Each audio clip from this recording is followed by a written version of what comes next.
नमस्कार साथियों, आप सभी का हमारे YouTube चैनल पर स्वागत है। साथियों, आज का हमारा वीडियो रहेगा राजस्थान की भाषा और प्रमुख बोलियां। साथियों, इस टॉपिक से हर प्रतियोगी परीक्षा में लगभग साथियों 2 से 3 प्रश्न पूछे जाते हैं। साथियों, अगर आप भी राजस्थान की प्रतियोगी परीक्षाओं की तैयारी कर रहे हैं तो इस टॉपिक को आप एक बार जरूर क्लियर कर लीजिए। तो बिना कुछ देरी के हम आज जानते हैं साथियों, राजस्थानी भाषा और बोलियां क्या होती है। साथियों, राजस्थान में अलग अलग क्षेत्र में अलग अलग प्रकार की भाषा और बोलियों का प्रचलन यहाँ पर माना जाता है। राजस्थानी भाषा के अन्य नाम हम देख सकते हैं, जैसे मरु भाषा भी होती है, मरुभूम भाषा, मरुभूम भाषा, मरुदेशीय भाषा और मरुवाणी के नाम से भी यहाँ पर जाना जाता है। साथियों, अगर बात करेंगे राजस्थानी भाषा की, तो राजस्थान के लोगों की एक मातृभाषा है। राजस्थानी की भाषा के लिए जो राजस्थानी शब्द है वो सबसे पहले इसका प्रयोग है जॉर्ज इब्राहिम गिरियसन ने 1912 में उनकी खुद की एक पुस्तक थी linguistic of survey of India में इन्होंने किया था। तो यहाँ पर आपको इस प्रश्न को बना लेना है, जो इस प्रदेश में प्रचलित विभिन्न भाषाओं का सामूहिक रूप भी माना जाता था। साथियों, लगभग 8वीं शताब्दी में उद्योतन सूरी के द्वारा लिखित एक ग्रंथ था कुलवे माला। उसमें 18 देशी भाषाओं में मरु देश की जो भाषा मरु भाषा है उसका भी उसमें उल्लेख किया गया था। इसके अलावा इसमें मरु गुजर लाट मालव प्रदेश की भाषाओं के बारे में भी अप्पा तुप्पा भणिरे एह पिंछे मारू तेतो कहा गया है। 17वीं शताब्दी की नौ बोली छंद और 18वीं सदी की आठ देसरी गुजरी नामक रचनाओं में भी मरु भाषा का उल्लेख किया गया है। यानी मरु भाषा का उल्लेख हर भाषा में किया गया है। अबुल फजल की जो आयन अकबरी है उसमें भी प्रमुख भाषाओं में मारवाड़ी का नाम सम्मिलित किया गया है। तो यहाँ पर साथियों, राजस्थान की जो भाषा है इसका प्रचलन हर क्षेत्र में देखने को मिला था और हर बुक में इसका जिक्र भी देखने को मिला था। राजस्थानी भाषा की उत्पत्ति कैसे हुई और इसका विकास आगे धीरे धीरे कैसे बढ़ा। राजस्थानी भाषा का उद्भव लगभग ईसा की 11वीं और 12वीं शताब्दी में यहाँ पर माना जाता है, किंतु स्वतंत्र भाषा के रूप में राजस्थानी भाषा का जो विकास है वो 16वीं सदी के बाद में होने लगा था। राजस्थानी भाषा का जो विकास है अपभ्रंश भाषाओं से हुआ था। राजस्थानी भाषा के विकास के संबंध में 3 अपभ्रंश भाषाओं का उल्लेख यहाँ पर किया गया है। यहाँ पर प्रत्येक विद्वान ने अपने मत के अनुसार अपभ्रंश भाषा का उल्लेख किया है, जिसमें शोरसेनी अपभ्रंश, नागर अपभ्रंश और मरु गुजरी अपभ्रंश, यानी 3 अपभ्रंश में इसे बांटा गया था। इसका उल्लेख इसमें किया गया था। यहाँ पर एल.पी. टेस्सोरी ने इंडियन इक्वेरी पत्रिका में राजस्थानी भाषा की उत्पत्ति और विकास पर प्रकाश डाला था। यहाँ पर इसका नाम आपको याद रखना है। उनके अनुसार गुजर अपभ्रंश से राजस्थानी की उत्पत्ति हुई है इसके अनुसार। इसके अलावा मोतीलाल मेनारिया, कन्हैयालाल माणिकलाल मुंशी आदि के अनुसार भी राजस्थानी भाषा का विकास है वो गुर्जर अपभ्रंश से माना जाता है। राजस्थानी भाषा के 2 उस रूप स्वीकार किए गए हैं, उसमें पूर्वी राजस्थानी और पश्चिमी राजस्थानी, यानी 2 क्षेत्रों में यहाँ पे प्रमुख इन बोलियों के नाम माने जाते हैं। डॉक्टर नामवर सिंह का कहना है कि पूर्वी जो राजस्थानी ब्रज भाषा के रूप में प्रभावित है, जबकि पश्चिमी राजस्थानी गुजराती से समानता रखती है। राजस्थानी भाषा में इन्हें डिंगल और पिंगल के नाम से भी जाना जाता है। पूर्वी राजस्थानी का जो साहित्यिक रूप है ना वो पिंगल है साथियों, यहाँ पे ध्यान रखना है। और पश्चिमी राजस्थान का साहित्यिक रूप है वो डिंगल माना जाता है। तो आप यहाँ पे ध्यान रखना है, पश्चिम में डिंगल है और पूर्वी में यहाँ पे पिंगल है। ये आपको थोड़ा सा याद रखना, अगर परीक्षा में पूछा जाता है तो आपको इसका जवाब भी देना है। अब राजस्थान की जो क्षेत्रीय बोलियां होती है, अलग अलग क्षेत्र में अलग अलग प्रकार की बोली होती है। 1961 की जनगणना रिपोर्ट के अनुसार राजस्थान की 73 बोलियां मानी जाती थी। बाद में यहाँ पे राजस्थानी वक्ताओं की संख्या है यहाँ पे लगभग काफी संख्या हो गई थी। वक्ताओं की दृष्टि से भारतीय भाषाओं और बोलियों में राजस्थान का 7वां और विश्व में भाषाओं में 24वां स्थान यहाँ पे माना गया था। राजस्थान के लिए कहा जाता था कि यहाँ हर 10 कोस पर पगड़ी का तो पेंच बदल जाता है और बोली की सहजता में अंतर आ जाता है। ये तो डायलॉग आपको सबको सुनने को मिला ही होगा। डॉक्टर गिरियसन ने राजस्थानी बोलियों को 5 प्रमुख भागों में विभक्त किया गया है, किंतु मुख्य रूप से राजस्थानी बोलियों को 2 भागों में ही यहाँ पर बांटा गया है। अब 2 बोलियां कौन कौन सी, एक है पश्चिमी राजस्थानी और एक है पूर्वी राजस्थानी। अभी हमने बताया था पश्चिमी राजस्थान में डिंगल का प्रभाव देखा जाता है, पूर्वी राजस्थान में पिंगल का प्रभाव देखा जाता है। पश्चिमी राजस्थान में मारवाड़ी है, मेवाड़ी है, बागड़ी है और शेखावटी है, जबकि पूर्वी राजस्थान में ढूंढाड़ी, हड़ौती, मेवाती और अहिरवाटी जिसका नाम है राइट। यानी यहाँ पे 2 भागों में इस बोलियों को जाना गया है। साथियों, इसे आप जरूर एक बार याद कर लें ताकि आपको किसी प्रकार की आगे परेशानी नहीं हो। हम सबसे पहले जानते हैं मारवाड़ी क्या है, यानी मारवाड़ी भाषा क्या है। राजस्थान के पश्चिमी क्षेत्र की बोली को हम मारवाड़ी के नाम से जानते हैं।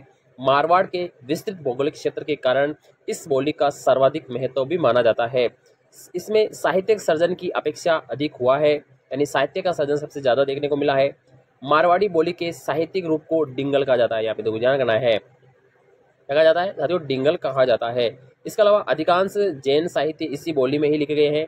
विशुद्ध मारवाड़ी है साथियों, बिल्कुल जोधपुर क्षेत्र में बोली जाती है, बिल्कुल शुद्ध मारवाड़ी है वो आपके जोधपुर क्षेत्र में बोली जाती है। इसके अलावा यहाँ पे पाली, बीकानेर, नागौर, सिरोही, जैसलमेर आदि जिलों में भी ये बोली जाती है। यानी मारवाड़ी है जो मुख्य रूप से जोधपुर क्षेत्र में बोली जाती है। मारवाड़ी की प्रमुख उपबोलियां भी यहाँ पर मानी जाती है साथियों, देखिए कौन कौन सी है। मेवाड़ी है, बागड़ी है, शेखावटी है, खेराड़ी है, नागौरी है, गोडवाड़ी है, सिरोही है, थाली है, बीकानेरी है, नागौरी है, देवड़ावाटी है और ठटकी है। ये मारवाड़ी जो भाषा है उसकी उपबोलियां है। और मारवाड़ी की जो मुख्य साहित्यिक रचनाएं हैं वो देखो रजिया के सोटे, वैलिक किशन रुक्मणीरी, ढोला मरवण और मुमल, ये साहित्यिक रचनाएं हैं मारवाड़ी में लिखी गई है। और मारवाड़ी बोली का क्षेत्र कौन कौन सा है, जैसे जोधपुर है, पाली है, बीकानेर है, नागौर है, सिरोही है और जैसलमेर है। ये न मारवाड़ी बोली का प्रमुख क्षेत्र माना जाता है। यहाँ पर आपको याद रखना है, प्रमुख क्षेत्र आपका यही माना जाता है। अब हम दूसरी भाषा ले लेते हैं, मेवाड़ी। राजस्थान के मेवाड़ क्षेत्र में मेवाड़ी बोली बोली जाती है। मारवाड़ी के बाद में ये राजस्थान की सबसे महत्वपूर्ण बोली है जो बड़े क्षेत्र में बोली जाती है। मारवाड़ी साहित्य में मेवाड़ी का बराबर का योगदान रहा है। इसकी जो भाषागत विशेषताओं में काफी समानता देखने को मिलती है। मोतीलाल मेनारिया ने मेवाड़ी को मारवाड़ी की ही उपबोली यहाँ पर माना था, ये आपको थोड़ा सा याद रखना है। आगे है कि मेवाड़ के लोक साहित्य में विशुद्ध मारवाड़ी को देखा परखा जा सकता है। मेवाड़ी की साहित्यिक परंपरा काफी प्राचीन मानी जाती है। चित्तौड़गढ़ का जो कीर्ति स्तंभ है उसके अभिलेख में से भी स्पष्ट होता है कि महाराणा कुंभा के द्वारा रचित जो 4 नाटक है उसमें भी मेवाड़ी का प्रयोग किया गया था।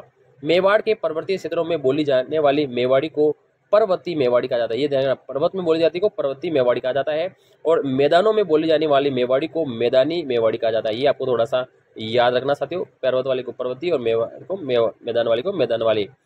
मेवाड़ी बोली का क्षेत्र अगर हम देखते हैं खासतौर से तो उदयपुर है, चित्तौड़गढ़ है, राजसमंद है और भीलवाड़ा का क्षेत्र है। ये मेवाड़ी का प्रमुख क्षेत्र यहाँ पर देखने को मिलता है। अब बात करते हैं हम तीसरी भाषा ढूंढाड़ी की। पूर्वी राजस्थान के मध्यवर्ती भाग और प्राचीन ढूंढाड़ प्रदेश जिसका संबंध आमेर राज्य से रहा है उसकी प्रधान बोली जयपुरी या ढूंढाड़ी मानी जाती है। आधुनिक राजस्थान में जयपुर, दौसा, बगरू, दूदू तक का क्षेत्र ढूंढाड़ी का प्रमुख क्षेत्र माना जाता है साथियों। इस बोली का वर्तमान काल में 6 और भूतकाल में यहाँ पे 6 का प्रयोग किया जाता है। तो वर्तमान में यहाँ पे 6 बोला जाता है। आप जब भी जयपुर के आसपास की भाषा सुनेंगे तो आपको 6 का उच्चारण देखने को मिलेगा। ये बोली गुजराती और ब्रजभाषा से प्रभावित है और उसमें करीब 15 रूप सुनने को मिलते हैं। ढूंढाड़ी बोली का क्षेत्र अगर देखते हैं साथियों तो किशनगढ़ है, जयपुर है, टोंक है, अजमेर है और मेरवाड़ा के पूर्वी भागों में ये बोली बोली जाती है। मुख्य रूप से यहाँ पर ये साथियों जयपुर में ही बोली जाती है। ढूंढाड़ी की प्रमुख उपबोलियों की अगर हम बात करते हैं कि ढूंढाड़ी की प्रमुख उपबोलियां कौन कौन सी है तो यहाँ पर उपबोलियों के अंदर देखो इसकी पहली उपबोली है हड़ौती, किशनगढ़ी, तोरावाटी, राजावाटी, अजमेरी, चौरासी, नागरचौल आदि प्रमुख है। ये ढूंढाड़ी की उपबोलियां साथी, ये आपको याद रखना है, ढूंढाड़ी की उपबोलियां यहाँ पर मानी जाती है। अगली हम चौथे बात करते हैं हड़ौती। हाड़ा राजपूतों के राज्य से संबंधित क्षेत्र को हड़ौती बोली का क्षेत्र माना जाता है। साथियों इसे ढूंढाड़ी की उपबोली भी कहा जाता है, ढूंढाड़ी की उपबोली भी इसे कह सकते हैं। हड़ौती का प्राचीन काल में हूणों और गुजरों के संपर्क का प्रभाव भी इसमें देखा जा सकता है। जयपुरी और हड़ौती में विशेष अंतर नहीं है पर इस भी गुजराती और मारवाड़ी के प्रभाव को इसमें देखने को मिल सकता है साथियों। और अगर हम इस बोली में अगर वर्तमान काल की बात करते हैं तो इसमें 6 का प्रयोग होता है, भूतकाल में यहाँ पे 6 का प्रयोग किया जाता है। ढूंढाड़ी बोली का क्षेत्र देखते हैं तो कोटा, बूंदी, बारा और झालावाड़, ये वाला जो क्षेत्र है साथियों इसमें बोली जाती है ढूंढाड़ी। और साहित्य में बूंदी के प्रसिद्ध जो कवि थे सूर्यमल मिश्रण की रचनाओं में इस हड़ौती बोली का प्रमुख प्रभाव देखने को मिलता है। अब हम बात करते हैं मेवाती। कौन सी है? मेवाती। पूर्वोत्तर राजस्थान के अलवर, भरतपुर में मेव जाति का अधिकतर क्षेत्र इस भाषा को बोलते हैं। यानी अलवर और भरतपुर में जो मेव जाति है वो ही इस मेवाती भाषा को बोलती है। इस क्षेत्र में मेवाती बोली का विशेष महत्व है। इस क्षेत्र को पूर्व काल में मत्स्य जनपद कहा जाता था। मेवाती बोली पर ब्रज भाषा का प्रभाव है दृष्टिगत होता है। ये बोली पश्चिमी हिंदी और राजस्थानी के मध्य सेतु का कार्य भी यहाँ पर करती दिखाई देती है। साहित्य की दृष्टि से ये बोली समृद्ध है। और मेवाती बोली की प्रमुख साहित्यकार कौन से हैं साथियों? इसमें देखो संत लालदास है, चरणदास है, दयाबाई है, सेजोबाई है, डूंगर सिंह है, डीक है और सके आदि की जो रचनाएं हैं वो मेवाती भाषा में ही यहाँ पर बोली गई थी साथियों। और अगर इसका क्षेत्र देखते हैं, मेवाती बोली का प्रमुख क्षेत्र है तो अलवर, भरतपुर, धौलपुर, करौली का पूर्वी भाग है वो इस मेवाती बोली का प्रमुख क्षेत्र यहाँ पर माना जाता है। अगली हम भाषा ले लेते हैं साथियों मालवी। मालवी भाषा को ले लेते हैं। प्राचीन मालव क्षेत्र की बोली मालवी कहलाती है। यहाँ पे ये जानना है, मालव क्षेत्र की बोली को मालवी कहते हैं। ये बोली राजस्थान के झालावाड़, कोटा, प्रतापगढ़ के कुछ क्षेत्रों और मध्य प्रदेश के रतलाम, झाबुआ आदि क्षेत्रों में ये बोली जाती है। ये बोली कोमल और काफी मधुर बोली जाती है। संपूर्ण क्षेत्र में इसकी एक रूपता इसकी विशेषता मानी जाती है। काल रचना में ही यहाँ पर ही के स्थान पर थो, थी का प्रयोग किया जाता है और इस बोली पर गुजराती और जो मराठी भाषा है उसका भी न्यूनतम प्रभाव देखने को मिलता है। राजस्थान में मालवी का अगर प्रमुख क्षेत्र देखते हैं तो झालावाड़ है, कोटा है और प्रतापगढ़ है।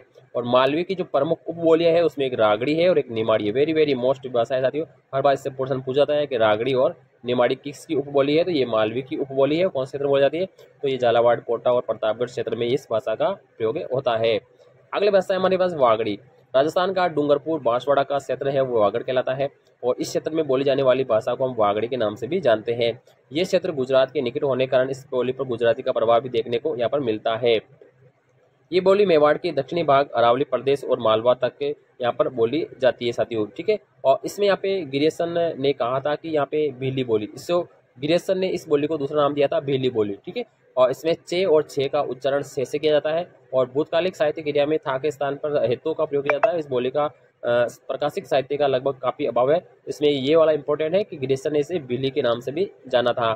और यहाँ पर साथियों ये वागड़ी का जो क्षेत्र है वो डूंगरपुर और बांसवाड़ा ही माना जाता है। वे भी वेरी वेरी मोस्ट है साथियों, आप थोड़ा ध्यान रखना है कि यहाँ पर वागड़ी कहाँ बोली जाती है।